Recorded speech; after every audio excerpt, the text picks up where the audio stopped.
안녕하세요, 더스틴의 박쌤입니다. 오늘은 간만에 할리 데이비슨을 타면서 할리 데이비슨 이야기를 조금 해볼까 합니다. 와, 또 오랜만에 탄게 브레이크 아주 징하네.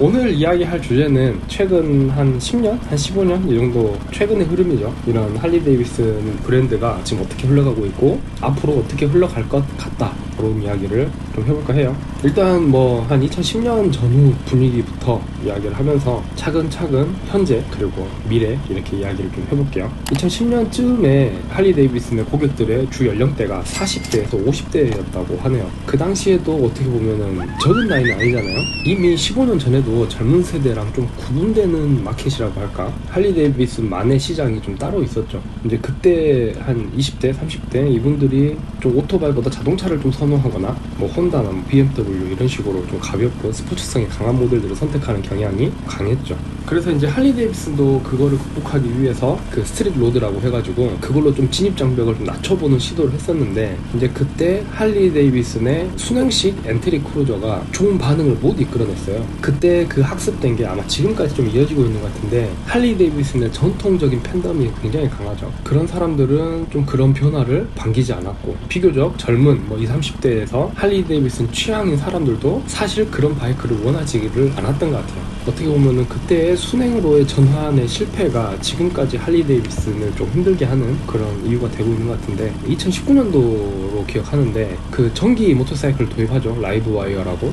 할리 데이비슨이 배기량도 크고 좀 그러니까 친환경이랑은 이미지가 좀 멀단 말이에요. 그 라이브 와이어를 통해서 친환경이나 좀 고급스러우면서 내연기관을 대체할 수 있는 바이크로 소개를 했었는데, 아직도 사실 내연기관을 대체하기에는 좀 힘듭니다. 전기로의 전환이 가장 느릴 수밖에 없는 장르가 크루저랑 어드벤처 계열이라고 생각하거든요. 그게 왜 그러냐면은, 일단 어드벤처는 오지에 갔어. 그러면 전기를 공급받는 것보다 기름을 공급받을 수 있는 확률이 높아요. 전기를 안 들어오는 마을을 가도 기름을 병으로 팔고 있다니까요. 그리고 이제 두 번째 크루저 바이크 같은 경우는 크루저의 가장 중요한 매력 중 하나가 특유의 맥동감이라 그럴까? 그 비트감이 있잖아요. 두구둥 두구둥 두구둥 두구둥 뭐 이런 비트감. 그게 전기에서는 뭐 그걸 어떻게 스피커로 틀 거예요? 그거는 뭐 윙윙윙 뭐 이런 소리밖에 안 나니까, 크루저를 타는 가장 큰 이유 중 하나를 제거하면서 크루저로서 소개를 하려고 하면은 그 부분이 넘어설 수 없는 벽이죠. 그래서 제가 생각했을 때는 그 전기 모터사이클이 가장 진입하기 어려운 장르가 어드벤처랑 크루저인 것 같아요. 그래서 지금 할리 데이비슨도 그 벽을 못 넘어서고 있죠, 사실. 그래서 이제 회사도 분리했더라고요. 라이브 와이어는 할리 데이비슨과 별도의 법인으로 분리를 했어요. 이게 좋은 이미지고 할리 데이비슨에게 도움이 될 것 같다 그러면은 그냥 붙여서 계속 같이 가져갔겠죠. 분리를 했다는 거는 뭔가 그 할리 데이비슨에서 함께 하기에는 부정적인 이유가 있었겠죠. 그리고 이건 또 할리 데이비슨에게 불리한 정치적 상황이긴 한데, 이제 트럼프 행정부 들어가면서 관세 부분이 미국산 바이크를 유럽으로 수출했을 때 뭐 6% 정도 됐다고 하는데, 이게 56% 올랐더라고요. 유럽에 사는 사람이 어지간히 할리 데이비슨에 뭐 이렇게 콩깍지가 씌기 전에는 할리 데이비슨을 포함한 미국산 바이크를 선택하기 되게 힘든 상황이라는 거예요. 그래서 이제 할리 데이비슨이 좀 이런 걸 우회하려고 태국의 생산 기지를 옮겼는데, 이때 또 그 할리 데이비슨의 순혈주의자들이 발목을 잡습니다. 미국에서 안 만들었는데 그게 할리냐. 그러니까 가장 큰 아군이면서 가장 큰 적군이에요, 그 할리 데이비슨의 팬덤이라는 게. 그래가지고 지금 정확하게 할리 데이비슨도 어떤 바이크를 태국에서 만든다 이렇게 공개를 하진 않거든요. 그런 부분이 좀 자기들한테 좀 불리한 꼬리표라는 거는 본인들도 알고 있는 것 같아요. 근데 제가 조사한 바로는 순행 할리들, 펜아메리카나, 나이스터 뭐 이런 거 있죠. 근데 그런 것들은 태국에서 만드는 것 같아요. 할리 데이비슨의 X 시리즈가 중국 QJ에서 베넬리 만드는 같은 라인에서 그 할리 데이비슨 X 뭐 350, X500 이런 거를 생산한다고 해요. 이제 그것도 지금 아무리 할리 데이비슨 글로벌 유튜브 채널, 뭐 공식 채널 이런 걸 봐도 영상이 없어요. 분명히 뭐 일본, 호주 이런 데서 X를 팔고 있어. 심지어 일본에서는 X350이 잘 팔렸어요. 2024년도에 한 1000대 이상 팔렸어. 일본은 워낙에 할리 데이비슨을 좋아하거든요. 일본 사람들 자체가 뭐 야마하, 스즈키, 뭐 혼다, 뭐 가와사키 이렇게 걸출한 브랜드를 가지고 있는데도 할리 데이비슨을 엄청 좋아해요. 근데 이제 거기에서 대형 면허가 없는 사람들, 400cc 이하에서 바이크를 골라야 되니까 그 400cc 이하의 할리 데이비슨이 이 정도로 인기가 많구나 하고 느낄 수 있는 한 1000대 이상 팔렸다고 하니까, 이제 그렇게 아시아, 호주 이렇게 할리 데이비슨 X 시리즈를 팔아먹고 있지만 자기들한테 뭔가 홍길동인가? 그 아빠를 아빠라고 못 부르고 뭐 약간 그런 느낌이에요. 분명히 할리 데이비슨 막 붙여서 팔고 있는데 뭔가 미국에서는 그거를 할리로 안 쳐주는 느낌? 그래서 미국에서는 팔지 않습니다. 할리 데이비슨 라이딩 스쿨이 있는데 그 라이딩 아카데미에서 교육용 바이크로 일부 수입해서 운영 중인 게 다예요. 앞으로도 X는 판매할 계획이 없대요, 미국에서. 그 할리 데이비슨 브랜드 내에서 그 중국산 할리 데이비슨이 어떤 취급을 받고 있는지 간접적으로 좀 느낌이 오시죠? 이거 좀 약간 좀 아이러니해요. 지금 이런 큰 변화를 주도하고 있는 게 요한 자이츠라고, 이 사람이 예전에 푸마 CEO로 유명합니다. 독일 최연소 CEO 뭐 이런 기록도 갖고 있고 상징적인 인물이에요. 이 사람이 그 푸마에서 1990년대 초에 파산 위기 직전까지 갔던 푸마를 완전히 부활시킨 그거 장본인이거든요.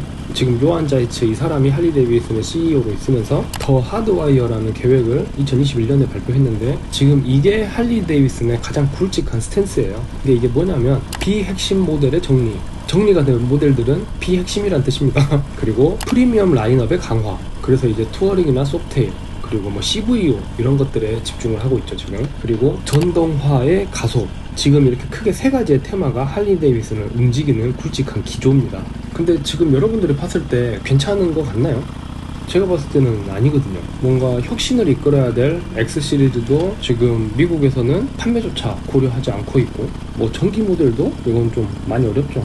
라인업을 넓힌 것들에서는 일이 안 봐지고, 라인업을 축소시킨 거에 대한 아쉬움을 토로하는 사람들은 많고, 그러면 이제 결국 뭐 투어링, 소프트웨어, 뭐 CVO 이런 애들이 할리 데이비슨 멱살을 잡고 끌고 가는 판국인데, 2015년도 그때 한 26만 대 정도 팔았어요, 할리 데이비슨이 전 세계에. 근데 2024년도에 13만 대로 제가 알고 있거든요. 딱 10년 만에 반토막 났습니다. 그리고 주가는 2006년도에 75달러 정도 됐어요. 계속 떨어져가지고 2020년에 22.7달러까지 떨어졌습니다. 이제 그 이후에 약간 회복세를 보였다고는 하지만 그래도 여전히 그 과거의 영광을 회복하기는 어려운 것 같아요. 어떻게 보면 불행 중 다행이라고 생각할 수 있는 거는 그 운영의 효율은 좋아졌죠. 왜냐면은 여러 대수를 팔지 않아도 좀 고부가가치 모델들을 많이 판매하다 보니까 수익성은 좀 개선이 됐어요. 근데 이게 약간 스테로이드 같은 거죠. 지금 건강한 방식은 아니다. 이게 전기 바이크 그 라이브 와이어 같은 경우는 젊은 사람들은 비싸서 못 사고, 나이 먹은 그 할리 팬들은 전기는 그 본인들의 어떤 고려 대상에 포함이 안 되거든요. 그러면 이제 다른 순행 할리들, 뭐 펜아메리카나 뭐 스포츠터 S나 이런 바이크들이 신규 유입을 만들어줘야 되는데 또 그것들이 가격이 높아요. 젊은 사람들이 이렇게 선택하기 쉽지 않은 가격대입니다. 여전히 그 할리 데이비슨의 호브나 이런 것들은 그 유저 그룹 있잖아요.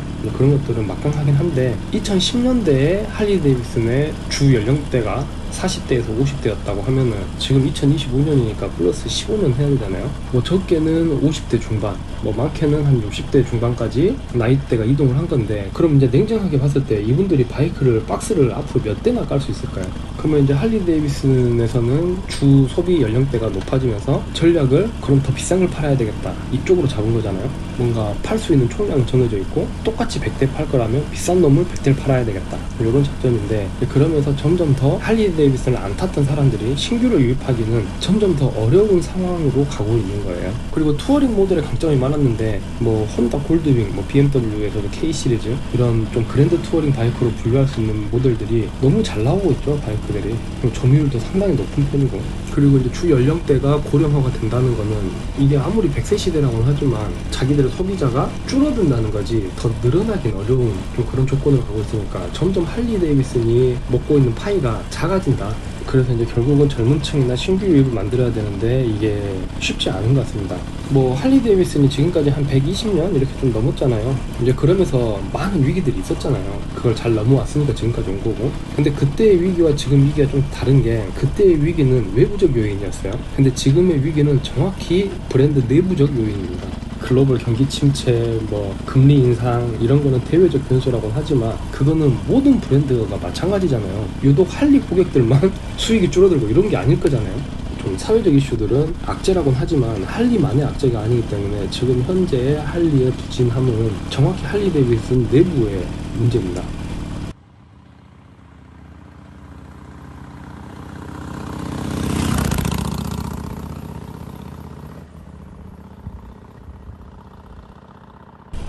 단기적 안정성은 하드와이어라는 프로젝트로 확보를 했다고 봐요. CVO나 투어링급 바이크들에 집중하면서 고부가 같이 바이크를 많이 판매하는 것 이거로는 한 2027년 정도까지 안정성은 확보가 됐다, 좀 이렇게 리포트를 봤는데, 그러면 굉장히 단기적 관점이잖아요. 브랜드가 120년 넘게 이어왔는데, 그럼 이제 2027년 이후에 뭔가 있어야 되잖아요. 그 그래프가 꺾이는 거를 다시 견인해줄 이제 그런 모멘텀이 필요한데, 그 모멘텀을 도대체 어떤 아이디어로 메꿀 것인가. 제가 생각했을 때 라이브 와이어는 아닌 것 같고 전기는 아닌 것 같아요.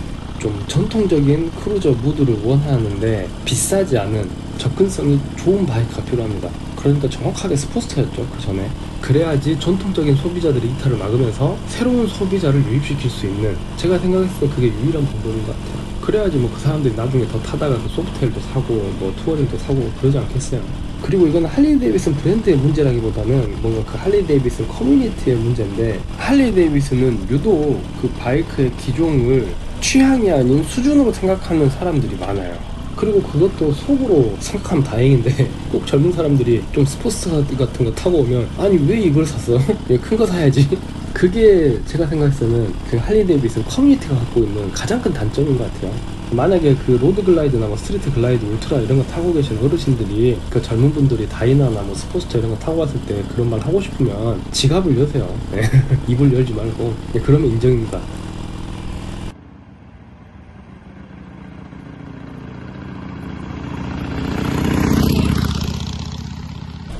그래도 최근 할리 데이비슨에서 했던 프로젝트 중에 아무나 손에 넣을 수 있는 할리는 아니지만 이거는 굉장히 잘한 프로젝트라고 봤던 게 CVO 로드 글라이드 RR이라는, 최근에 출시됐죠. 이게 가격이 미쳤어요. 11만 달러, 한 우리나라 돈으로 1억 6천 정도 해요. 그리고 131대만 한정 생산했습니다. 그러니까는 아무나 탈 수 있는 할리 데이비슨은 아니에요. 쉽게 말해서 레플리카라고 생각하면은 슈퍼 스포츠 바이크들, 뭐 CBR이라든지 S1000RR이라든지 뭐 두카티 파니갈레라든지 좀 이런 걸 생각하기 마련인데, 이 로드 글라이드 RR은 100% 레플리카입니다.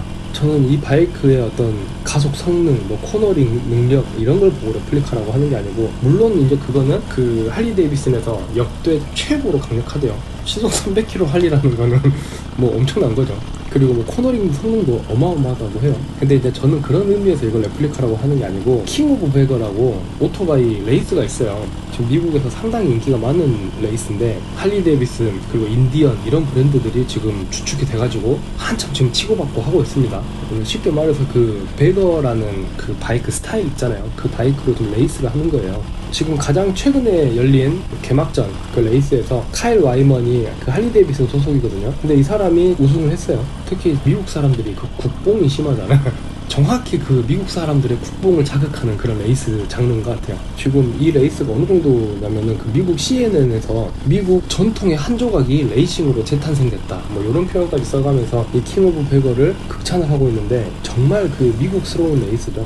단순히 그 모터스포츠 팬뿐만이 아니라 미국의 문화에 그런 향수가 있는 사람들까지 바이크를 다시 타고 싶게 만드는, 지금 그 정도의 영향력을 보여주고 있는데, 지금 그 킹 오브 베거의 정점에 있는 바이크를 그냥 돈을 내면 살 수 있는 양산 바이크를 출시를 해버린 거예요. 물론 131대 한정 생산이긴 하지만, 이게 131대만 생산한 게, 미국은 유난히 자기들의 그런 독자적인 규격을 좀 좋아하잖아요. 근데 그 CVO 로드 글라이드 RR에 사용된 엔진의 배기량이 131 큐빅인치입니다. 그래서 131대만 한정 생산을 했고요. 이 바이크의 출력도 어마어마해요. 원래 할리 데이비슨은 마력을 잘 공개를 안 하거든요. 근데 지금 이 엔진은 뭔가 자기들도 자랑스러웠는지 마력을 딱 하고 공개를 해놨습니다. 155마력. 이게 뭐 2000cc인데 155마력? 뭐 놀랍지 않은데 이렇게 생각할 수도 있는데, 이게 토크가 미쳤습니다. 200Nm가 넘어요. 그러니까 이 바이크는 생긴 게 달라서 그렇지, 혼다의 RC211 뭐 아니면은 그 두카티의 데스모 세드치, 이제 이렇게 생각하시면 돼요. 이제 물론 이 바이크를 소유할 수 있는 기회가 모두에게 주어지는 건 아니지만, 이제 그렇기 때문에 오히려 더 의미가 있다고 봐요.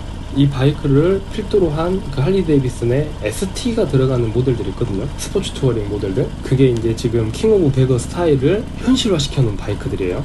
그 바이크들도 인기가 많아질 것이고, CVO 로드 글라이드 RR의 존재로 인해서 또 일반 로드 글라이드 모델의 판매도 훨씬 좋아질 겁니다. 지금 현재 할리 데이비슨에서는 가장 핫한 모델이고, 그 요한 자이츠 CEO의 그 하드와이어라는 기조 안에서 제가 생각했을 때 가장 잘한 수가 지금 이 로드 글라이드 RR인 것 같습니다. 그래도 아까 이야기했다시피 지금 이런 거는 단기적 호재에 불과하기 때문에 진정한 좀 체질 개선을 위해서는 스포츠터 정도의 전통적인 팬덤도 거부감이 없으면서 신규 유입을 만들 수 있는 바이크가 꼭 필요합니다. 가격은 한 1000만원 후반에서 한 2000만원 초반까지 우리나라에서 구입 가능한 그 정도의 엔트리 아메리칸 크루저, 이제 그게 나오면은 할리 데이비슨이 좀 더 멀리 볼 수가 있을 것 같아요.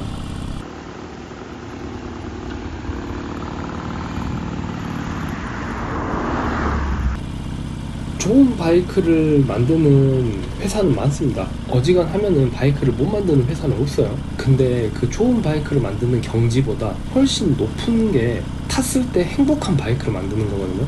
근데 할리 데이비슨은 그거에 되게 근접해 있는 브랜드예요.